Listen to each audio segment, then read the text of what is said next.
Grihit, this test is being recorded. Are you fine with that? During the test, I'll make some notes and they are just for my reference. You don't have to take care of what I'm writing. Okay. You don't have to care about that. So let's start it. In the first part, I'll ask you some questions regarding yourself and we'll start with the topic creativity. Do you think you're a creative person?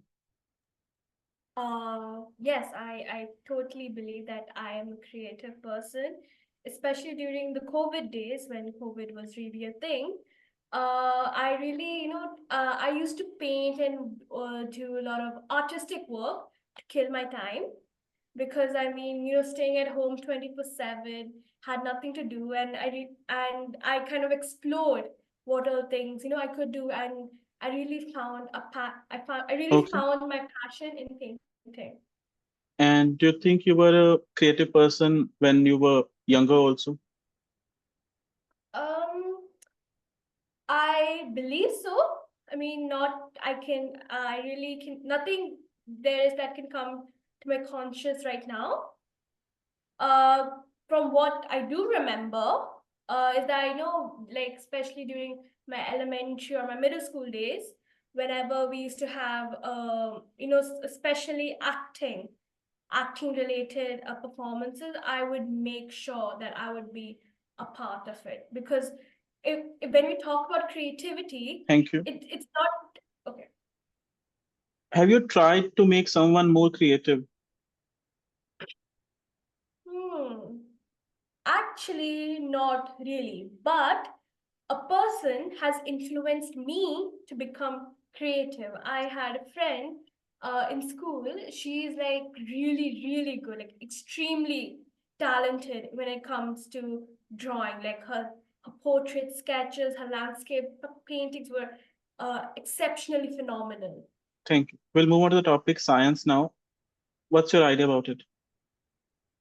Uh, well, since I'm a high school student and I've opted science as one of my combination of subjects, that is physics, chemistry, biology, and psychology. Science, I believe, is a really important factor in our lives because, like, let's take physics for an example.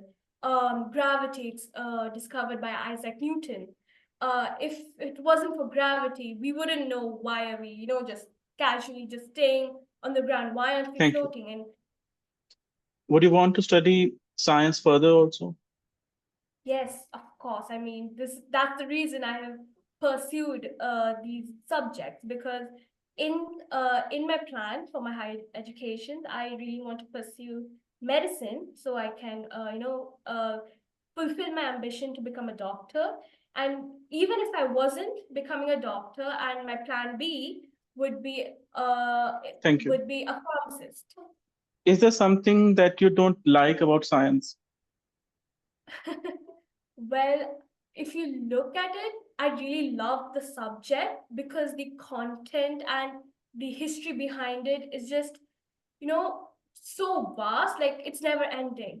But as a subject in school, it's it's horrendous. Like it, the way the school teaches us, the way my school, tests us, it really makes me regret my decision once in a while. Okay. Let's move on to the topic future goals. Apart from being a doctor, what else do you wish to do in the future? Yeah. Apart from being a doctor, like if I'm talking about being a doctor, I would like to specialize in neurosurgery with specializing with Apart from uh that, apart from that, okay, fine. Apart from that, if I would choose to be a theoretical physicist because I really love physics. Like, yes, fine, yeah, in school I agree that it's one of my worst subjects because I'm really bad at math, but when you read physics, when you study okay. it, it's just, And have you talked to your parents about it? of course, I mean, it is my final year, and next year I will have to start my university. So, of course, I have to make a decision right now, and without my parents, I cannot do anything. So, of course, with my Mhm. parents' approval and blessings, I will. I Okay. have talked. And do you think you're going to realize it? Pardon me? Do you think you're going to realize your dream? Can you please rephrase the question? Do you think your dream is gonna come true? Of course, I mean, like if you'd asked me the same question like in 2022, I would have said no Okay, thank you. because okay. Fine. This is the end of part one. Let's move on to part two now. Let me first show you the task.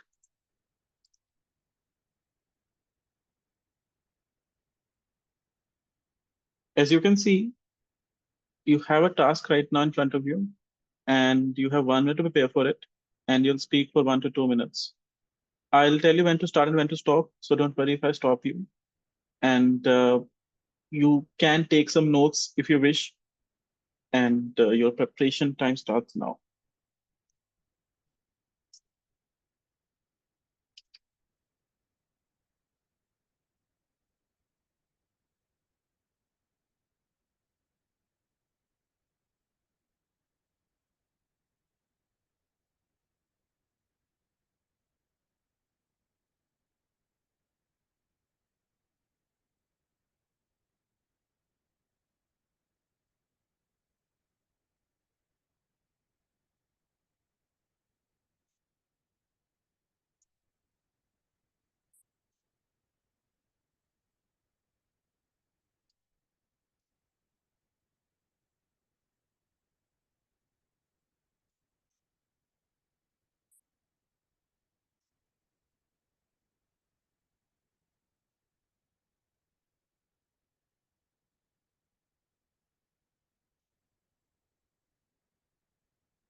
Okay, Keith, when the 2 minutes are over, I'll stop you. So don't worry if I stop you. You may start speaking now. Okay, so the festival that I would like to talk about is Diwali, also known as the Festival of Lights. When it comes to religious aspects of it, I am not really sure about it. But what generally I've seen people do on this festival is, glamour up their houses with an array of lights, cook delicious meals, and really, the family comes together and they have like a really fun time. For me, how I celebrate it in my family, I think probably a month before the whole festival starts, we do a deep cleaning, like every nook and cranny gets cleaned. Then 2 weeks before, my father starts, hanging up the lights around in the balcony, in on the doors, uh, on the doorway entrances, in the kitchen, in the bedrooms. And 2 days before the festival, there that now what we do 2 days before is my job. That is creating something that's creating a rangoli. Yeah, that's what I meant. Creating a rangoli, which is a design created by a pattern. It is a pattern that is created by powders. There are various designs, and previously in the first section, I mentioned how creative I am. So that is a task that I really love doing, and it's a ritual that I do every year. And then on the day of the festival, we light up diyas, and it just looks, we light up diyas, place it around the house, and just enjoy. We eat a lot of food, we joke around, guests come over, Thank you, and Krihit. Do you click pictures when the celebrations are going on? of course, I mean, why not? I am the photographer of the family, so Thank you. oh well. This is the end Thank of you. part two, and we're going to move on to part three now. We've been talking about a special event that takes place in your country, and I would like to continue the topic of events. First, let's talk about the importance of events. What kinds of events are really important? Events that are really important. Events that bring people together, that create a sense of joy amongst people, to recognize their culture, to recognize their heritage. Uh, you know, I think this is why I believe that events are really important. Festivals are really important. Any other kind, maybe? Pardon me? Any other kind of event that is really important? Really important. Apart from festivals that really bring people together, also religion. Some people who are not aware or don't know about their religion really it makes them interested because like for me, I celebrate Diwali. Like people from my community celebrate Diwali, even though the heritage or the religious background or the religious aspect of it is not related Okay, to the thank you. faith. Before I move on to the next question, Grihit, are you having any sound issues? Like, am I not audible enough? You are very audible. You had some problems earlier, no? That's why I was a little cautious. Okay, so I'm audible properly, right? Yes, you are audible. No problem at all. No. Okay. Do you think people sometimes overspend when it comes to events? Hmm. I mean, no. I mean, those are the days that, those are the days that it's, meant to celebrate with, you can go absolutely extravagant on those days. So, even if you go a little out of your budget, I mean, it is worth it because it's just one day.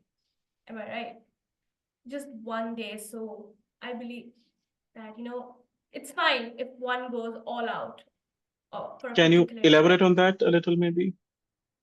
Okay, like I was previously talking about Diwali. So some people, like if they own a house of their own, they decorate their fences from roof to the entrance. They decorate it with lights. No, Then no. huge.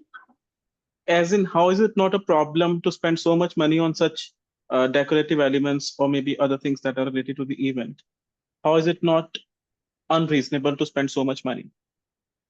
How it's not unreasonable because that, especially if we're talking about Diwali, it is the day that is the festival of light. So you you have to make sure it's not just dark, sad and dark. Okay, fine. You need to decorate it. So Thank you, Grihit. Okay. Um, what kinds of events were there in the past? mhm. What kind of events were there in the That's my past? question. Okay, can you please rephrase the question? Okay, how were the events in the past different from what we see now? Okay, yeah. So, of course, now since we're in the 21st century and in 2024, there's been a lot of technological advancements. Like previously, back in let's say late 90s or early 2000s, if we're talking, let's say fireworks, firecrackers, people used to use the normal firecrackers that used to create a lot of pollution. And now in the in the 20s, like 2024, 2023, we the world is moving more towards a sustainable development. So for firecrackers, we use those environmental Okay, friendly firecrackers. Grihit, now I would like to talk about national celebrations.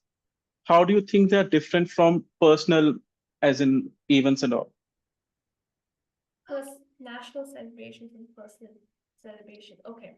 National celebrations, unite the country as one. Unite the country. So the whole country, the whole population of a particular country has, has the same reason to celebrate, to get along. While, if it's about personal celebrations, it can, let's say, kind of segregate people into different groups, probably religion, caste, creed. It can, Okay, segregate. do you think national level celebrations are going to remain relevant in the future? Of course, I mean, yeah, they will be very much relevant in the future because those celebrations, kind of create an identity for that particular country. So, and So even if a person who is not aware about their country but knows about the festival can, say, okay, yeah, this is a country that's united or has a common celebration. Great. This is the end of your speaking test. Thank you.